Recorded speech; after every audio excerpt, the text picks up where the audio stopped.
여러분 안녕하십니까? 저는 오늘 이 시간에 반석 위에 집을 짓는 사람이라고 하는 제목으로 여러분께 말씀을 드리겠습니다. 이 반석 위에 집을 짓는다라고 하는 표현은 예수님께서 두 번에 걸쳐서 말씀을 하셨습니다. 마태복음 16장 18절에서 예수님께서 베드로에게 말씀하시기를 내가 너한테 말하는데 너는 반석이다. 내가 이 반석 위에다가 나의 교회를 건축할 것이다. 나의 집을 건축할 것이다. 라고 말씀을 하셨습니다. 자, 이 반석 위에다가 나의 교회를 건축한다. 라고 하는 이 표현이 마태복음 7장 24절에서 나의 이 말을 듣고 행하는 사람은 그 집을 반석 위에 지은 지혜로운 사람과 같다라고 말씀을 하시면서 똑같이 반석 위에다가 집을 짓는다라고 하는 말씀을 반복하여서 말씀을 하시고 있습니다. 자, 나의 이 말을 듣고 행치 아니하는 사람은 그 집을 모래 위에 지은 어리석은 사람과 같다라고 말씀을 하셨는데요. 마태복음 25장에서 나타나고 있는 열 처녀의 비유, 다섯은 지혜롭고 다섯은 어리석다라고 말씀하시고 있는데 이 마태복음 7장에서 말씀하시는 나의 이 말을 듣고 행하는 자는 지혜롭고 나의 이 말을 듣고 행치 아니하는 자는 어리석다라고 말씀을 하셨기 때문에 이 반석 위에 집을 짓는 자 그리고 모래 위에 집을 짓는 자, 이 두 그룹의 차이는 어리석은 자와 지혜로운 자, 미련한 처녀와 지혜로운 처녀. 자, 그래서 이 마태복음 25장에 나타나고 있는 밤중 소리와 연결되어져 있는 내용이 반석 위에 집을 짓느냐, 모래 위에 집을 짓느냐로 연결되어져 있습니다. 자, 그런데 이 마태복음 7장을 읽어보게 되면 마태복음 7장 17절부터 24절까지 읽어보게 되면 여기에 선한 나무와 악한 나무에 대하여 예수님께서 말씀을 하십니다. 자, 선한 나무들과 악한 나무들이 있다라고 말씀을 하시는 건데 창세기 1장, 2장에 보면 이 에덴 동산에는 여러 가지 각종 나무들이 그 에덴 동산에서 자라고 있다라고 말하고 있습니다. 자, 예수님께서 우리 각 사람들을 나무로 보시는 것인데 선한 나무들도 있고 악한 나무들도 있습니다. 마태복음 13장에 보면 알곡과 가라지라고 말씀하시고 있는데 세상 끝이 올 때까지는 알곡과 가라지가 함께 자라도록 그냥 두어라 라고 말씀을 하시는데 이 마태복음 7장 17절부터 24절의 내용을 읽어보면 선한 나무는 선한 열매를 맺고 악한 나무는 악한 열매를 맺는다라고 말씀을 하시고 나의 이 말을 듣고 행하는 사람은 그 집을 반석 위에 지은 지혜로운 사람과 같고 나의 이 말을 듣고도 다시 말해서 선한 나무는 선한 열매를 맺고 악한 나무는 악한 열매를 맺는다라고 하는 이 말씀을 듣고도 행치 아니하는 사람은 어리석은 사람과 같고 그리고 모래 위에 집을 지은 사람과 같다라고 말씀을 하셨습니다. 자, 그런데 여기에 나타나고 있는 선한 나무와 악한 나무에 대해서 마태복음 12장에서 예수님께서 다시 한번 반복해서 말씀을 하시면서 선한 나무들과 악한 나무들을 갈라낼 수 있는 예수님의 지혜가 요나의 표적이다라고 말씀을 하시고 있습니다. 자, 선한 나무와 악한 나무는 선한 열매는 선한 열매를 맺고 악한 나무는 악한 열매를 맺는다라고 말씀하시면서 너희가 악하기 때문에 어떻게 너희들의 입으로 선한 말을 할 수가 있겠느냐라고 말씀을 하시면서 너희가 마음속에 가득한 것을 입으로 말한다라고 말씀을 하시고 너희가 이 땅에 있을 때에 어떤 무익한 말을 하든지 그 말에 대하여 심판 때에 심판을 받게 될 것이다 라고 말씀을 하시면서 삼낮 삼밤 땅속에 대하여 언급을 하시고, 그리고 심판 때에 니느웨 성 사람들이, 그리고 심판 때에 남방 여왕이 일어나서 이 세대 사람들을 정죄할 것이다 라고 말씀하시고 있습니다. 자, 그래서 마태복음 12장 이 35절부터 42절까지의 내용을 보게 되면 이 지구상에서 자라나고 있는 모든 나무들, 이 세상에 있는 모든 사람들을 선한 나무들과 악한 나무들로 갈라내기 위해서 하나님께서, 예수님께서 솔로몬의 지혜보다도 더 큰 지혜를 가지고 이 세상 사람들을 알곡과 가라지, 선한 나무들과 악한 나무들로 갈라내시는데, 그 지혜가 바로 삼낮 삼밤 땅속에서라고 하는 말씀으로 갈라내시겠다라고 말씀하시고 있습니다. 자, 예수님께서 베드로에게 내가 너에게 말하는데 너는 반석이다. 내가 이 반석 위에다가 나의 교회를 건축하겠다라고 말씀을 하실 때, 요나의 아들아, 바요나 시몬아. 자, 바요나는 요나의 아들이죠.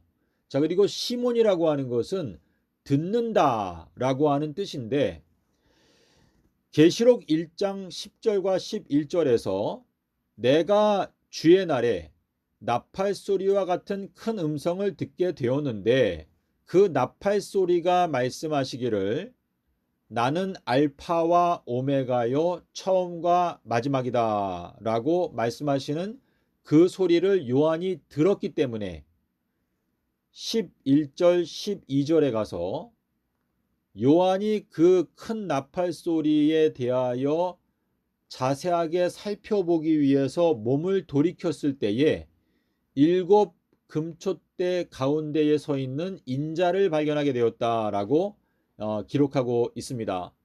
자, 그래서 이 듣는 것이 중요한 것인데, 요나의 아들 시모나라고 하는 것은 비둘기의 아들, 요나의 아들은 듣는 자이다, 큰 나팔 소리를 듣는 자이다 라고 하는 의미를 저희들에게 깨닫게 해주기 위해서 요나의 아들 시모나. 자, 여러분께서 시몬이라고 하는 단어를 이제 사전에서 찾아보시면 듣는다, 이 듣는 귀가 있다. 자, 7 교회에게 보내는 편지에 보면 귀가 있는 자들은 들을지어다 라고 7번을 반복하여서 말씀을 하시고 있습니다. 자, 그래서 이 반석 위에 집을 짓는다라고 하는 것은 요나의 아들, 비둘기의 아들 위에다가 집을 짓는다라고 하는 뜻인데요.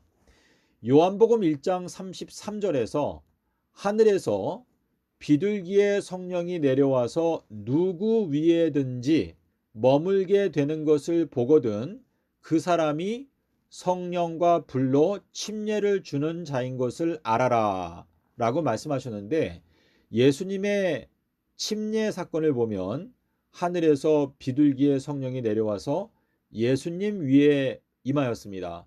그래서 예수님의 말씀은 우리들에게 비둘기의 성령을 부어주는 말씀인데, 주님께서 요나의 표적, 비둘기의 표적, 삼낮 삼밤 땅속에서를 말씀을 하셨기 때문에 오늘날도 저희가 요나의 표적 삼낮 삼밤 땅속에서라고 하는 그 말씀을 마음 가운데 받아들이게 되면 예수님께 임하였던 그 비둘기의 성령이 우리들 위에도 역시 동일하게 머물게 되는 것입니다.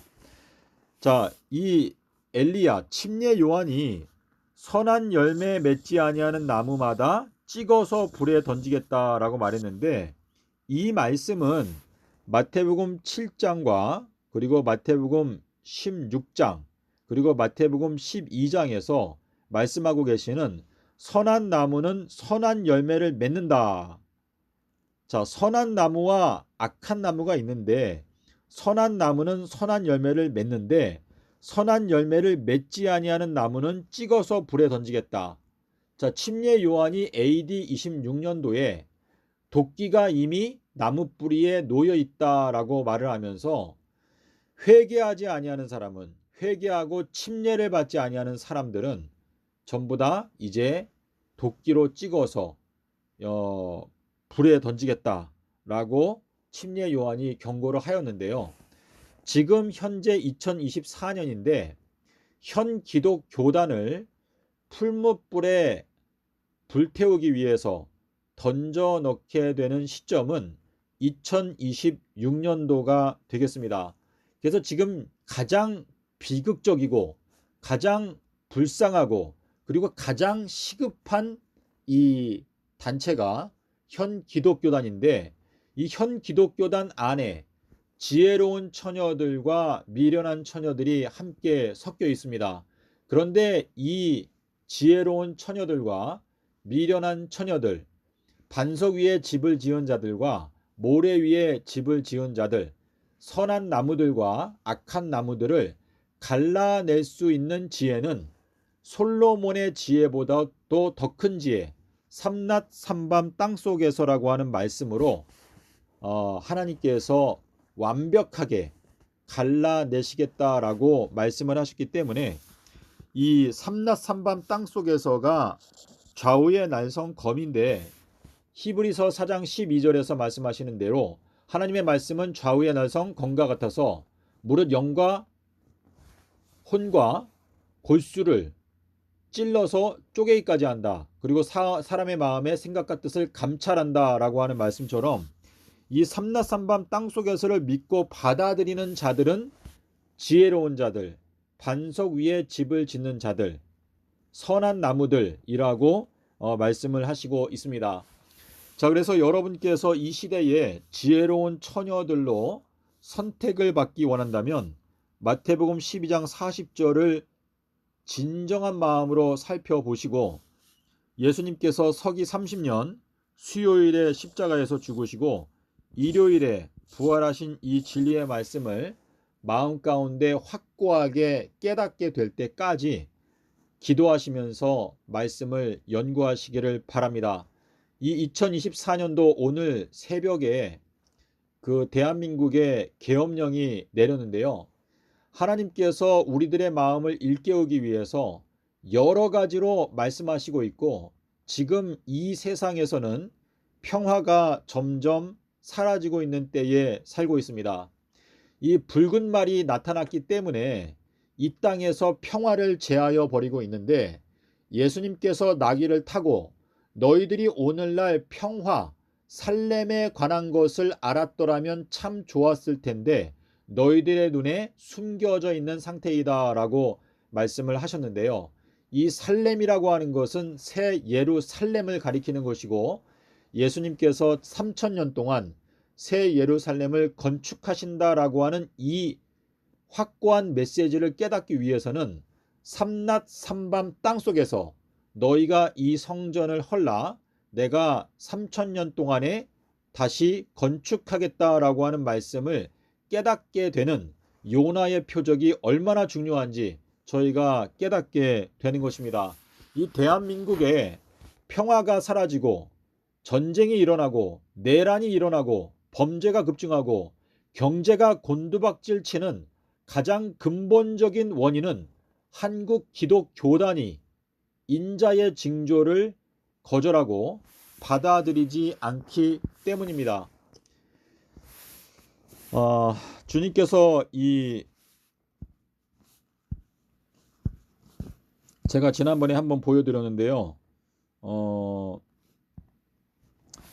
이 하나님께서 동방의 나라 대한민국에 기쁨의 동산 에덴 동산을 창설하시고 그 동산의 정중앙에 생명나무 곧 일주일의 정가운데에서 십자가에서 죽으신 수요일 십자가 진리를 굳게 세우시는데 이 주님의 뜻이 이루어지도록 하기 위해서 저희들에게 해산 고통을 허락하시는 것이고 여러 가지 사회적인 문제들을 통하여 하나님께서 저희들의 마음을 일깨우기 위하여 활동하고 계시는 것이 분명하게 보이고 있습니다. 자, 동방에서 번개가 발생하여, 자, 이 번개라고 하는 것은 등불, 엘리야의 메시지를 말하는 것인데 헬라어 원어를 보실 수 있는 분들은 누가복음 11장 36절에서 번개가 등불에서 흘러나온다. 요한복음 5장 35절에서 침례 요한은 켜서 비치는 등불이다. 자, 두 증인은 두 등경이다 라고 말하고 있죠. 자, 그래서 번개가 동방에서 발생하여 서방까지 비추는 것처럼 인자의 징조는 인자가 삼라산밤 땅속에서 대한민국에서 발생하여 서방을 비추게 될 것이다. 자, 그래서 이 대한민국 기독교단이 지금 하루라도 속히 하나님 앞에 마음을 낮추고 이 인자의 징조, 이게 가장 큰 축복인데, 이 삼라산밤 땅속에서 예수님께서 수요일에 십자가에서 죽으시고 일요일에 부활하신 이 진리를 받아들이게 되면 그때부터 마치 양파 껍질이 벗겨지는 것처럼 계시록의 말씀이 하나하나 풀어지게 되고 다니엘서에 숨겨져 있었던 7 인봉이 열려지게 되면서 저희들이 이 마지막 때 빛의 나라 동방의 에덴 동산의 주인공들이 될 수 있다는 것을 여러분께서 마음 가운데 깨닫고 조금도 주저하지 말고 마태복음 12장 40절을 있는 그대로 연구하고 내가 어떤 교단에 속해 있든지 사람들의 눈치를 볼 것이 아니라 나는 굳건하게 예수 그리스도의 말씀 위에 서겠다라고 하는 순결한 결심을 하고 이 진리의 말씀을 따라가기로 결심을 한다면 이 대한민국이 하나님의 크신 축복 아래서 평화가 오랫동안 지속되고 대한민국의 많은 나라에서 대한민국에 있는 생명나무, 수요일 십자가 진리, 잠언 3장 18절, 지혜는 그 얻은 자에게 생명나무라. 그래서 이 생명나무의 진리를 배우기 위해서 많은 사람들이 대한민국으로 올 것이라고 저는 믿어 의심치 않습니다. 부디 여러분께서 이 평강의 진리, 삼낮 삼밤 땅속에서 요한복음 20장 19절에서 예수님께서 아비벌 18일 날 부활하셨을 때 제자들에게 가운데 일어서서 가라사대 너희들에게 평강이 있을지어다 라고 하신 그 말씀을 여러분께서 마음 가운데 깨닫고 이 시대에 빛의 역할, 소금의 역할, 등대의 역할을 이 대한민국 안에 있는 하나님의 참된 주님의 종들이 일어나서 이 대한민국에서 진리의 광선이 온 세상으로 퍼져나가게 되는 놀라운 축복의 역사가 일어나게 되기를 간절히 바라면서 오늘 영상을 마치도록 하겠습니다. 감사합니다.